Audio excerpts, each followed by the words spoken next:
Hello everyone, কেমন আছো তোমরা সবাই? আশা করি সবাই খুব ভালো আছো। তো আজকে আমি রেডি হয়ে যাচ্ছি কাকুর বাড়ি। তো অনেক দিন পর আমরা 3 বান্ধবী আবার একসাথে হয়েছি। ওহো, আমি তো একদমই ভুলে গেছি, তোমাদের তো বলাই হয়নি। আসলে কাকুর বাড়িতে আজকে হচ্ছে মায়ের পুজো, সেই উপলক্ষেই আমরা 3জন যাচ্ছি। আমাদের 3জনের মধ্যে কেউই কাকুর বাড়িটা ঠিকঠাক চেনে না, আমরা সবাই প্রথমবার যাচ্ছি। আর মায়ের কি মহিমা দেখো, মা ঠিকই পথ চিনিয়ে আমাদের কাকুর বাড়িতে নিয়ে চলে এসেছে। আর এই দেখো, এখানে কাকু সবার সাথে আমাদের পরিচয় করিয়ে দিচ্ছিল।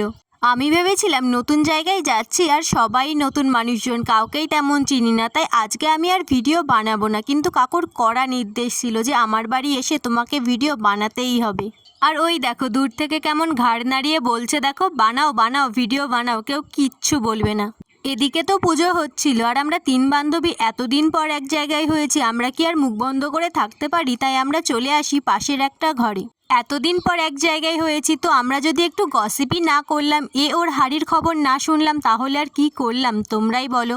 আর এই দেখো, গল্প করতে করতে কখন যে দুপুর গড়িয়ে বিকেল হয়ে গেছে তা আমরা কেউই টের পাইনি। আর এইদিকে পুজোও কিন্তু শেষের পথে। যতই কাকু বলুক তুমি ভিডিও বানাও, কিন্তু এত এত নতুন মানুষের মাঝে আমার একটু ভিডিও বানাতে লজ্জাই লাগে। তো আমি আর খুব একটা বেশি ভিডিও নিইনি। তো আজকে এতটাই, দেখা হচ্ছে নেক্সট ভিডিওতে। বাই।